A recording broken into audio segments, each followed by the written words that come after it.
Welcome to ITI mechanical zone. ITI mechanical zone ক্লাসে তোমাদের অনেক অনেক স্বাগত। আজকের ক্লাসে আমরা কাটিং টুলস চ্যাপ্টারের অন্তর্গত গ্রাইন্ডিংয়ের থিওরি পড়ব। আজকে গ্রাইন্ডিং থিওরির প্রথম ক্লাস। তো আজকের ক্লাসটা শুরু করা যাক।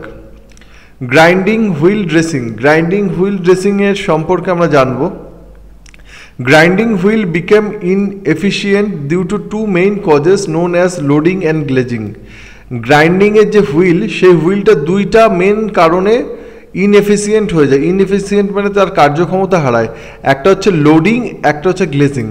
তো আমরা লোডিং আর গ্লেজিং কি সেই জিনিসটা জানবো। লোডিং কি বলেছে দেখো, when soft materials such as aluminium, copper, lead are ground, যখন কোনো নরম ধাতু মানে অ্যালুমিনিয়াম, কপার আর সীসার মতো নরম ধাতু গ্রাইন্ডিং করা হবে, the metal particle gets clogged in the pores of the wheel, মানে এই নরম মেটেরিয়ালগুলো গ্রাইন্ডিং হুইলের মধ্যে আটকে যায়।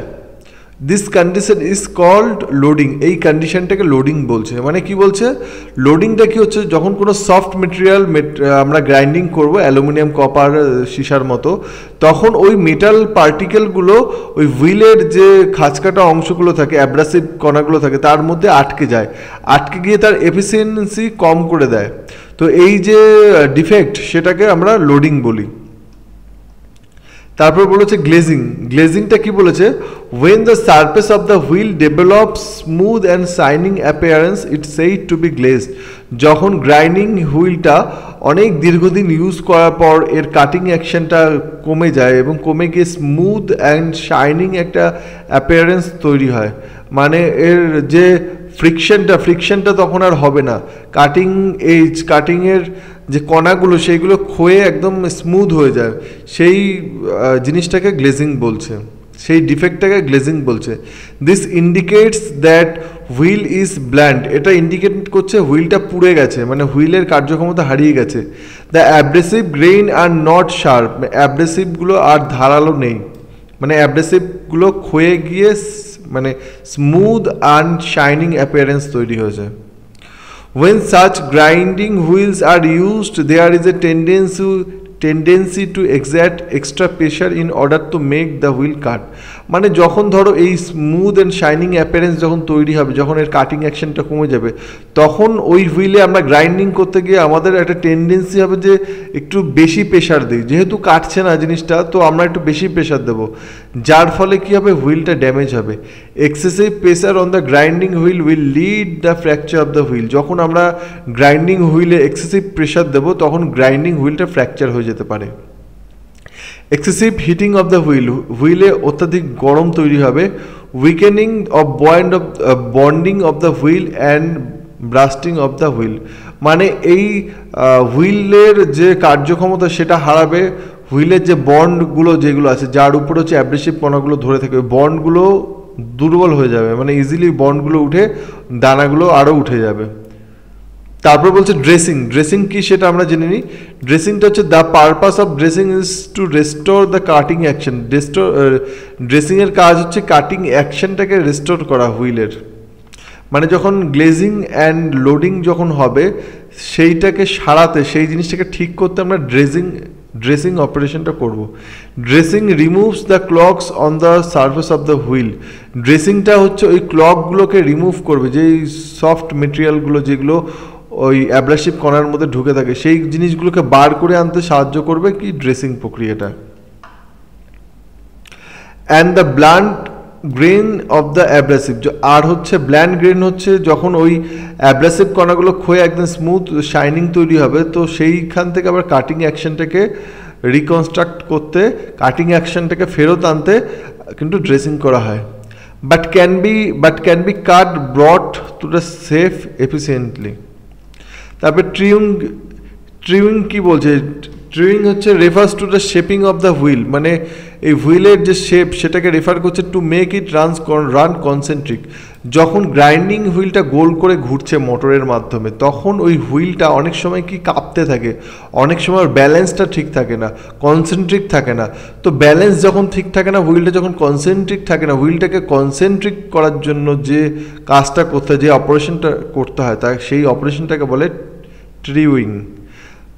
তো এটাই হচ্ছে ট্রিউইং। তো এখানে একটা ইম্পর্টেন্ট জিনিস দেখবে, dressing and truing is done at the same time. Dressing and truing কিন্তু একই সময় করতে হয়। তো তারপরে কি বলছে, grinding wheel dresser. Grinding wheel dresser কি জিনিস সেটা আমরা জানবো।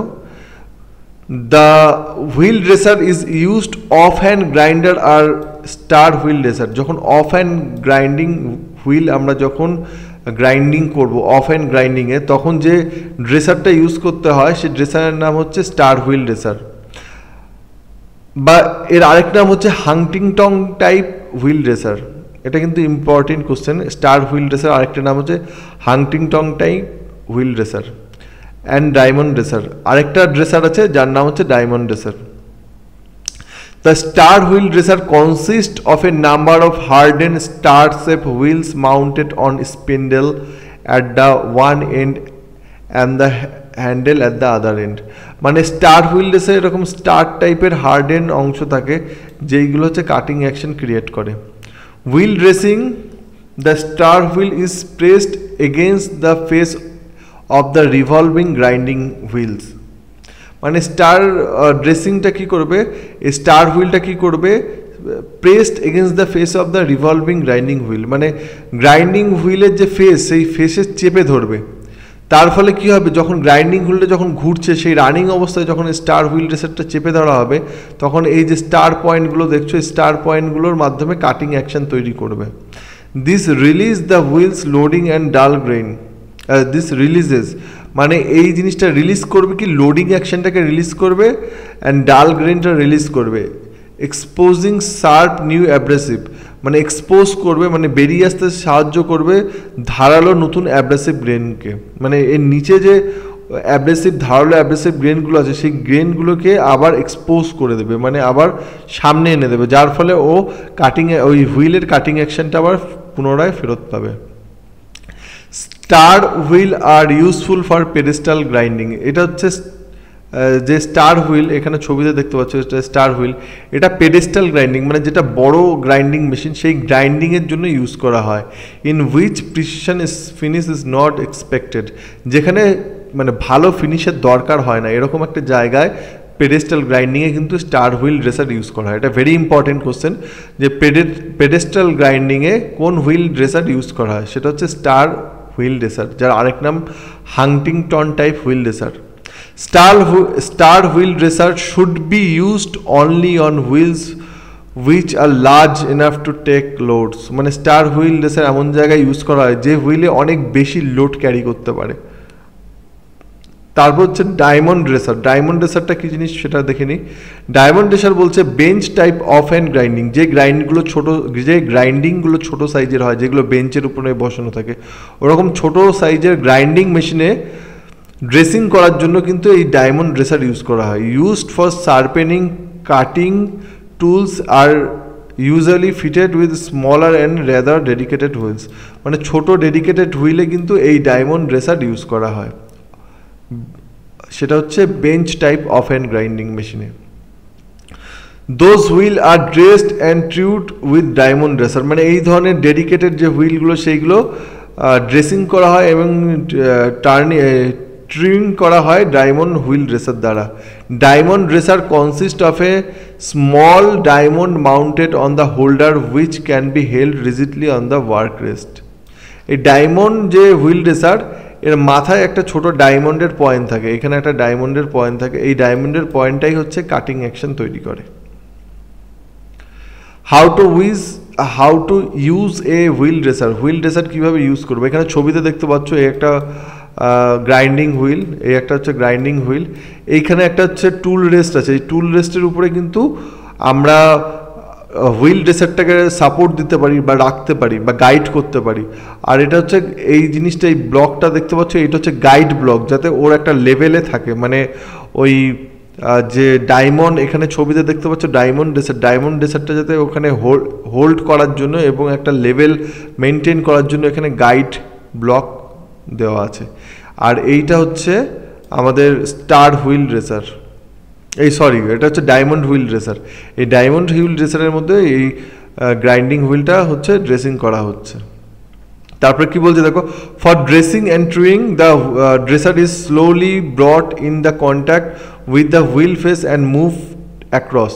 মানে যখন আমরা এই রানিং অবস্থায় যখন এই ডায়মন্ড হুইল ড্রেসারটা নিয়ে আসবে তখন কিন্তু আস্তে আস্তে নিয়ে আসতে হবে। হঠাৎ করে একবারে যদি আমরা টাচ লাগিয়ে দিই তাহলে কিন্তু জোরে ফ্রিকশন তৈরি হবে, যার ফলে হুইলটা ড্যামেজ হতে পারে বা এই ড্রেসারটাও কিন্তু ভেঙে যেতে পারে। তারপরে বলছে the finish obtain depend on the rate of at which the dresser is moved across the face. মানে এই যে ফিনিশটা কেমন হবে সেটা ডিপেন্ড করছে আমরা কত আস্তে আস্তে বা কত জোরে সেটাকে মুভ করছি। মানে এর মুভমেন্টের উপরে যদি আমরা খুব তাড়াতাড়ি তাড়াহুড়ো করে মুভ করি তাহলে এটা রাফ ফিনিশ হবে, যদি এটা আস্তে আস্তে করে মুভ হয় তাহলে এটা ফিনিশিংটা ভালো হবে। ফর রাফিং দ্য ড্রেসার মুভ ফাস্টার, মানে রাফিং একটু আগে বললাম, রাফিংয়ের জন্য মানে রাফলিভাবে এটাকে ড্রেসিং করার জন্য ড্রেসারটাকে যে এই ডায়মন্ড ড্রেসার আছে সেটাকে ফাস্ট মুভ করাতে হবে। আর ফাইন ফিনিশ মানে ফিনিশটা ভালো দেওয়ার জন্য ড্রেসারটাকে স্লোলি মুভ করাতে হবে। রাফিং will be efficient with the dresser that has a sharp point, মানে এই রাফিং করার জন্য এই ড্রেসারের যে পয়েন্টটা এই মাথাটা আছে সেটা শার্প থাকবে। Which while for fine finishing a blunt diamond dresser is more suitable। মানে যখন ফাইন ফিনিশ দেওয়া হবে তখন এই ডায়মন্ড ড্রেসারের মাথাটা যদি ব্লান্ট থাকে, পোড়া থাকে, তবে সেটা কিন্তু আরও বেশি সুইটেবল হবে। তারপর বলছি কি অ্যাব্রেসিভ স্টিক। অ্যাব্রেসিভ স্টিক কী জিনিস সেটা জেনে নিই। অ্যাব্রেসিভ স্টিকও কিন্তু ওয়ান কাইন্ড অফ হচ্ছে wheel dresser. When only light dressing is required, যখন খুব সামান্য পরিমাণে খুব হালকা ড্রেসিং যখন মানে প্রয়োজন হবে, abrasive stick can also be use, তখন অ্যাব্রেসিভ স্টিকও ইউজ করা যায়। তো here are abrasive material made in the form of stick for convenience handling। তো যখন খুব ডেডিকেটেড প্রশ্ন আসবে ডেডিকেটেড লাইট ড্রেসিংয়ের জন্য কোন হুইল ড্রেসার ইউজ করা হয়, সেক্ষেত্রে অ্যান্সার হবে abrasive stick. Diamond dresser if move to slowly can glaze the wheel. যদি একটা নোট দেখতে পাচ্ছ, সেটা হচ্ছে ডায়মন্ড ড্রেসারটা যদি খুব আস্তে আস্তে মুভ করা হয় তাহলে কিন্তু এর যে অ্যাব্রেসিভ কণাগুলো আছে সেটা কিন্তু একদম ক্ষয়ে যেতে পারে, গ্লেজ হয়ে যেতে পারে, মানে সেটা ওর যে শার্পনেস আছে সেই শার্পনেসটা কমে যেতে পারে, মানে তখন শাইনিং এবং স্মুথ হয়ে যাবে হুইল ড্রেসারটা, মানে এটা একটা নেগেটিভ জিনিস, সেটা হুইল ড্রেসারের ক্ষতি করবে। তো ডায়মন্ড ড্রেসারটা একদম খুব টু স্লোলি কিন্তু মুভ করানো যায় না, টু স্লোলি মুভ করলে হুইল ড্রেসারটা গ্লেজ হয়ে যাবে। তো আজকের ক্লাস এই অবধি। ক্লাস কেমন লাগলো জানিও। এই থিওরি ক্লাস, গ্রাইন্ডিংয়ের থিওরি ক্লাস কমপ্লিট হলে বা তার সাথে সাথেই তার এমসিকিউ ক্লাসগুলো হবে। তো থিওরি ক্লাস দেখলে এমসিকিউ ক্লাসের অ্যান্সারগুলো তোমরা নিজেরাই করতে পারবে। ক্লাস ভালো লাগলে অবশ্যই লাইক, শেয়ার অ্যান্ড সাবস্ক্রাইব করো। কিছু সাজেশন থাকলে নিচের দেওয়া ফোন নম্বরে ফোন করতে পারো, বা অফলাইন অনলাইন ক্লাসের জন্য নিচে যে নাম্বারটা দেওয়া আছে সেই নাম্বারে তোমরা ফোন করতে পারো। তো দেখা হচ্ছে পরবর্তী ক্লাসে। Good bye.